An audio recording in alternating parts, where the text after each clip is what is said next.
social, de développement, y compris la fourniture des services sociaux de base à nos populations durement affectées par la crise multiforme que nous traversons depuis janvier 2012, avec comme objectif la restauration de l'autorité de l'État sur l'ensemble du territoire national. Dans cette dynamique, le gouvernement du Mali a approuvé le 24 août dernier la stratégie nationale de stabilisation des régions du centre et son plan d'action 2022-2024. Cette stratégie traduit la volonté des autorités de la transition d'avoir une approche holistique de la stabilisation des régions du centre. Elle vise à faire du centre une zone stable et prospère où les communautés sont réconciliées et vivent en harmonie avec leurs voisins. Parallèlement, la mise en œuvre diligente et intelligente de l'accord pour la paix et la réconciliation au Mali, issu du processus d'Alger, demeure une priorité stratégique des autorités de la transition. En tant qu'instrument pacifique de résolution durable de crise que traverse le Mali dans sa partie nord. Je dois dire que je suis particulièrement heureux des conclusions de la deuxième réunion de niveau décisionnel des parties à l'accord, tenue à Bamako du 1er au 5 août 2022. Cette importante réunion qui a regroupé les parties signataires et la médiation internationale a permis de lever certains obstacles afin de relancer le processus de mise en œuvre de l'accord. Poursuivant cette dynamique positive et progressive du processus de paix, la 6e réunion de haut niveau du comité de suivi de l'accord, CSA, s'est tenue à Bamako il y a à peine quelques semaines, le 2 septembre 2022. Cette session du CSA est un signal fort de la volonté des parties à s'engager dans une nouvelle dynamique en vue de parachever la mise en œuvre de l'accord. Je réaffirme ici notre attachement à ce processus, dont la réussite demeure l'une des conditions sine qua non de la stabilité durable du Mali. C'est le lieu pour moi de saluer une fois de plus le rôle actif de l'Algérie et l'accompagnement de l'équipe de médiation internationale. Je n'oublie pas ici la situation des réfugiés maliens dans les pays voisins, que je salue au passage pour leur hospitalité à l'égard des nôtres.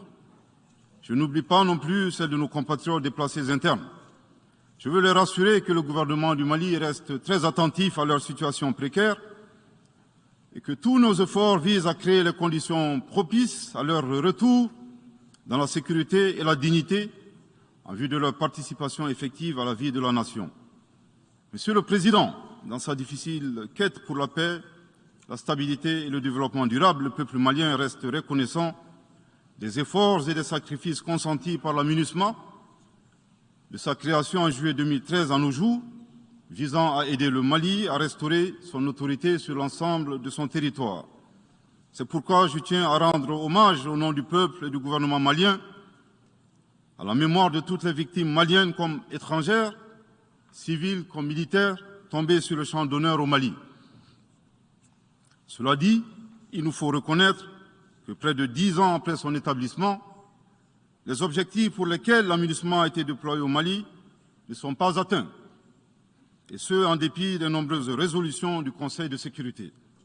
C'est pourquoi le gouvernement du Mali réitère sa demande, maintes fois exprimée, d'un changement de paradigme, d'une adaptation de l'aménagement à l'environnement dans lequel elle est déployée et d'une meilleure articulation de cette mission avec les autorités maliennes. Dans cette perspective, il est extrêmement important pour l'aménagement de rester une force d'appui au Mali dans sa quête de stabilité. Le gouvernement du Mali dénonce les influences extérieures négatives et les tentatives d'instrumentalisation de certaines entités légalement présentes au Mali pour servir des agendas cachés, y compris à travers l'exploitation de la question des droits de l'homme aux fins de déstabilisation. Monsieur le Président, le monde se souviendra qu'après avoir été abandonné en plein vol le 10 juin 2021 par la France, qui a unilatéralement décidé de retirer la force Barkhane du Mali, mon pays a été ensuite poignardé dans le dos par les autorités françaises. La précision est d'autant plus utile que nous refusons tout amalgame avec le peuple français que nous respectons. Les autorités françaises, profondément anti-françaises, pour avoir régné les valeurs morales universelles et trahi le lourd héritage humaniste des philosophes des Lumières, se sont transformées en une junte au service de l'obscurantisme. Je répète, les autorités françaises, profondément anti-françaises, pour avoir régné les valeurs morales universelles et trahi le lourd héritage humaniste des philosophes des Lumières, se sont transformées en une junte au service de l'obscurantisme. Je répète pour une dernière fois. Les autorités françaises, profondément anti-françaises, pour avoir régné les valeurs morales universelles et trahi le lourd héritage des philosophes des Lumières, se sont transformés en une junte au service de l'obscurantisme. Obscurantisme de la junte française nostalgique, de pratiques néocoloniales, condescendantes, paternalistes et revanchardes, qui a commandité et prémédité des sanctions inédites, illégales, illégitimes et inhumaines de la CEDEAO et de l'UEMOA contre le Mali et mon pays. Après plus de 10 ans d'insécurité et en fait des milliers de morts, autant de réfugiés et de déplacés internes, n'est-ce pas un sacrilège de mettre une population malienne victime de l'insécurité dans un pays enclavé sous embargo pendant 7 mois, en procédant à la fermeture des frontières et la saisie des comptes financiers du Mali. Grâce à sa résilience et à la solidarité des pays amis et des peuples africains, le peuple malien a tenu et a déjoué les pronostics de ses adversaires. Obscurantisme de la junte française qui s'est rendue coupable d'instrumentalisation des différences ethniques, en oubliant si vite sa responsabilité dans le génocide contre les Tutsis au Rwanda, coupable également de tenter désespérément de diviser les Maliens, enfants d'une même famille. Enfin, obscurantisme de la junte française qui a violé l'espace aérien malien en y faisant voler des vecteurs aériens tels que des drones, des hélicoptères militaires et des avions de chasse plus d'une 50aine de fois, en apportant des renseignements, des armes et munitions aux groupes terroristes. Afin de se donner une bonne conscience, la junte française accuse le Mali de n'avoir pas été reconnaissant en se gargarisant de la mort regrettable de 59 soldats français au Mali lors de diverses opérations de lutte contre le terrorisme. À cette triste accusation, nous rappelons que dans la majorité des interventions d'officiels maliens et des cérémonies, nous rendons systématiquement un hommage à l'ensemble des victimes de l'insécurité au Mali, sans distinction de nationalité, donc y compris les 59 Français décédés. Aussi, nous les invitons à ne pas s'arrêter à si bon chemin et de remonter le temps, en passant par leur intervention en Libye, décriée par toute l'Afrique, sans oublier la participation forcée des milliers d'Africains à la Première et la Seconde Guerre mondiale, sans oublier la traite négrière qui explique le sort économique de beaucoup de pays. Combien d'Africains sont-ils morts pour la France et le monde libre dans lequel nous vivons? Monsieur le Président, eu égard à la gravité des faits commis par la junte française, le Mali, dans sa lettre en date du 15 août 2022, a demandé la tenue d'une réunion d'urgence du Conseil de sécurité des Nations Unies. Cette réunion a pour objet de permettre au Mali de présenter les éléments de preuve en sa possession, démontrant que l'armée française a agressé en de maintes reprises mon pays, en violant de manière répétitive et fréquente l'espace aérien malien, sans autorisation des autorités maliennes, et parfois en falsifiant des documents de vol. Plus grave, Monsieur le Président, le Mali sera en mesure de prouver que la junte française a fourni des renseignements et des armes à des groupes terroristes. Le gouvernement du Mali s'interroge sur les raisons qui poussent cet État membre du Conseil de sécurité, de surcroît assurant la présidence de cet organe, à faire obstacle au débat en vue de la manifestation de la vérité. Le monde doit être édifié sur les faits graves qui se sont déroulés au Mali et qui sont à la base de l'aggravation de l'insécurité et de la déstabilisation du Mali et du Sahel. Par la saisine du Conseil de sécurité, le gouvernement du Mali entend mettre cet important organe chargé à titre principal du maintien de la paix et de la sécurité internationale face à ses responsabilités et dénoncer les agissements de la junte française contre mon pays. Ces actes hostiles sont incompatibles avec la Charte des Nations Unies et son statut de membre permanent. Il y va de la crédibilité de notre mécanisme commun, de l'efficacité de la lutte contre le terrorisme, mais surtout, il y va de l'intégrité de l'Organisation des Nations Unies, qui repose entre autres sur le respect des engagements internationaux, de la légalité internationale et de la Charte des Nations Unies. Monsieur le Président, il semble opportun pour le Mali de demander votre implication personnelle auprès du Conseil de sécurité des Nations Unies afin que notre demande aboutisse pour que cesse la duplicité et la guerre par procuration imposée à mon pays. Monsieur le Président, dans la lutte contre le terrorisme et l'extrémisme violent, le gouvernement du Mali est fortement interpellé sur la question des droits de l'homme. Je tiens à souligner que les droits de l'homme constituent avant tout des valeurs qu'incarne chaque Malien. Aussi, le gouvernement du Mali reste déterminé à les respecter et à les faire respecter, conformément à sa politique de tolérance zéro contre l'impunité. Et cela par fidélité à nos valeurs ancestrales inscrites dans la charte de Kouroukanfouga, proclamée en 1236 par l'empereur du Mali, Soundiata Keïta. Le Mali, berceau de grandes civilisations, héritier de grands empires, terre de brassage, d'hospitalité et de tolérance, fait de la promotion et de la défense des droits de l'homme une priorité nationale. C'est pourquoi je réaffirme avec force que les opérations militaires des forces de défense et de sécurité du Mali sont conduites dans le strict respect des droits de l'homme et du droit international humanitaire. Cependant, comme je viens de le souligner, le gouvernement du Mali s'oppose avec véhémence à l'instrumentalisation de la question des droits de l'homme à des fins politiques, de positionnement, voire de chantage ou d'intimidation.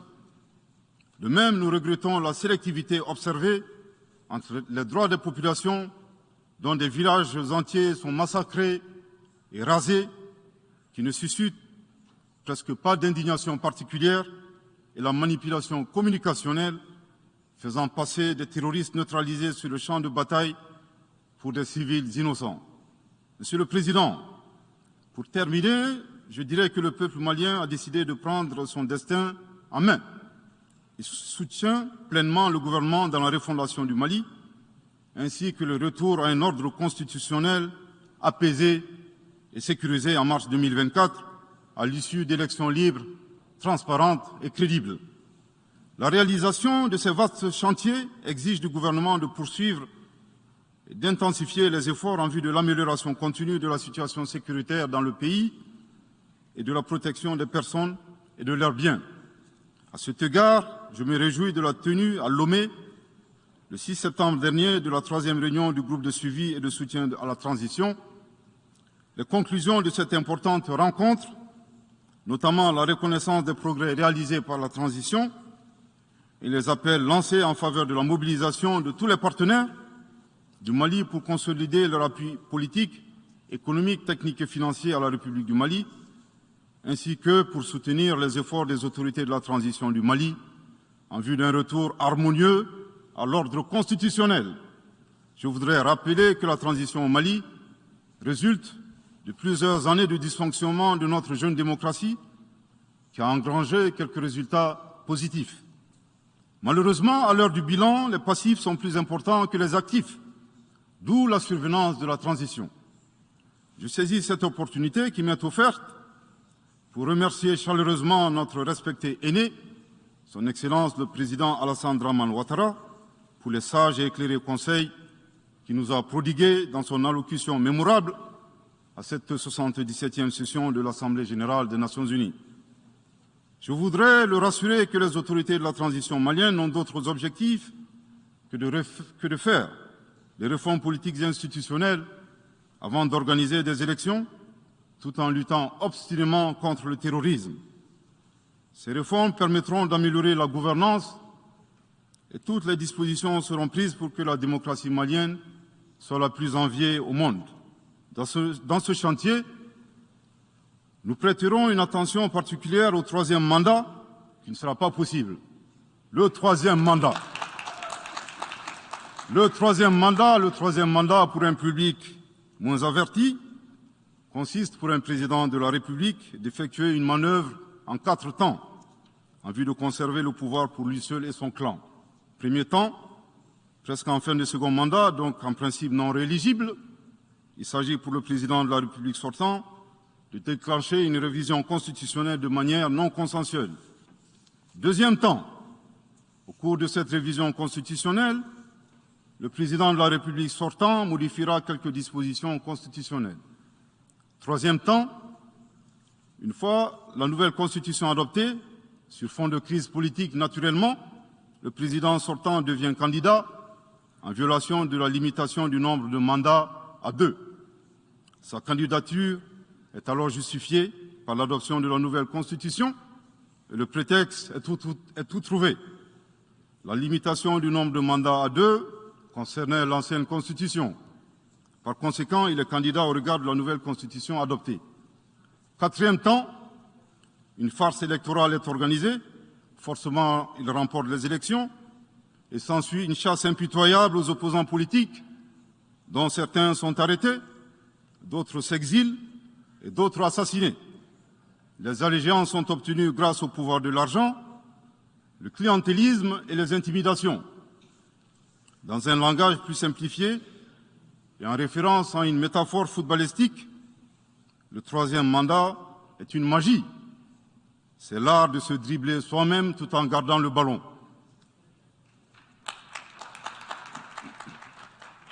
Excellence, Monsieur le Président Ouattara, vos conseils nous rappellent la triste histoire du chameau qui se moque de la bosse du dromadaire. Malgré les efforts tangibles de la transition malienne, dans la mise en œuvre des chronogrammes des réformes politiques et institutionnelles et celui des élections, salués par la communauté internationale, Madame la ministre des Affaires étrangères de la junte française, à qui le Mali n'a pourtant rien demandé, a estimé qu'il n'y avait pas eu de progrès, oubliant que nul ne peut aimer le Mali plus que les Maliens eux-mêmes. Sa position singulière et son adversité ne nous surprennent guère. Victor Hugo, dans Claude Gueux, a classé le genre humain en 2 catégories, en indiquant, je cite, qu'il y a des hommes qui sont fers et des hommes qui sont aimants. Fin de citation. Madame le ministre, dont il s'agit malheureusement, n'est ni fer, ni aimant, elle est hideusement sui generis. Devant l'incertitude et les situations étrangères, le peuple malien adopte une attitude prudente. C'est ce que l'écrivain et le sage Amadou Hampâté-Bâ met en relief en conseillant dans l'étrange destin de Wangrin que, je cite, « Si observer est une qualité, savoir se taire préserve de la calamité ». Fin de citation. Madame le ministre de la junte française, le Mali vous conseille de vous contenter d'observer sa situation. C'est l'occasion pour moi de saluer les relations de coopération exemplaires et fructueuses entre le Mali et la Russie, tout en réaffirmant que le Mali reste ouvert à tous les partenaires qui souhaitent l'aider à relever les défis multiples qui l'assaillent, dans le respect strict de sa souveraineté, de son unité et de la dignité du peuple malien. Le Mali rappelle que, conformément à la vision du colonel Assimi Goïta, président de la transition chef de l'État, 3 principes guident l'action publique nationale. Premier principe, le respect de la souveraineté du Mali. Deuxième principe, le respect des choix stratégiques et de partenaires opérés par le Mali. Troisième principe, la prise en compte des intérêts vitaux du peuple malien dans les décisions prises. En application de ces principes, le Mali reste disposé à poursuivre et à renforcer ses relations de bon voisinage avec l'ensemble des pays qui l'entourent. De même, le Mali, fidèle à son engagement panafricain, continuera à œuvrer au sein des organisations sous-régionales et régionales pour la réalisation de l'intégration africaine. Également, l'atteinte des objectifs de la transition requiert l'accompagnement de l'ensemble des partenaires du Mali, y compris les Nations unies. J'en appelle donc aux amis du Mali à rester mobilisés aux côtés du gouvernement en vue de l'aider à relever ensemble ces défis importants. Pour la grande majorité des États du monde, convaincus par le respect mutuel et le partenariat gagnant-gagnant, je leur garantis que les portes du Mali leur sont grandement ouvertes et les Maliens les accueilleront les bras ouverts. Pour la minorité qui serait tentée de ne pas respecter ces principes, nous leur promettons qu'ils feront face à des millions de Assimi Goïta, soucieux de défendre leur honneur, leur dignité et leurs intérêts vitaux. Je terminerai en donnant 2 conseils aux nostalgiques de la domination. Ayez le sens de l'empathie en traitant les autres comme vous voudrez être traités ou en ne faisant pas aux autres ce que vous ne voudrez pas qu'on vous fasse. Le second conseil, revoyez vos copies, revoyez vos modèles, revoyez vos logiciels pour intégrer le changement de mentalité et l'évolution du monde dans vos grilles de lecture et d'analyse. Sortez du passé colonial et entendez la colère, la frustration, le rejet qui remonte des villes et campagnes africaines, des populations africaines, et comprenez que ce mouvement est inexorable. Grâce au principe de la multiplication fractale, vos intimidations et vos actions subversives n'ont fait que grossir le rang des Africains soucieux de préserver leur dignité. S'il n'était qu'une centaine aux indépendances, aujourd'hui nous sommes des millions, et demain, tant que les paradigmes inégalitaires demeureront, nous serons des milliards. Le Mali et son peuple ne seront pas des spectateurs face aux assauts et l'adversité. Pour chaque mot employé de travers, nous réagirons par réciprocité. Pour chaque balle tirée contre nous, nous réagirons par réciprocité. C'est à ce prix qu'une nouvelle ère sera une réalité avec des solutions porteuses de changement pour relever des défis interdépendants, avec des États interdépendants et en valorisant l'homme sans distinction aucune, notamment de race, de couleur, de sexe, de langue, de religion, d'opinion politique ou de toute autre opinion, d'origine nationale ou sociale, de propriété, de naissance ou de toute autre situation telle que stipulée à l'article 2 de la Déclaration universelle des droits de l'homme. Que Dieu bénisse le Mali et préserve les Maliens des forces obscurantistes et destructrices du monde. Que Dieu bénisse l'Afrique et préserve les Africains des forces obscurantistes et destructrices du monde. Que Dieu bénisse le monde et préserve l'humanité entière des forces obscurantistes et destructrices du monde. Je vous remercie de votre très aimable attention.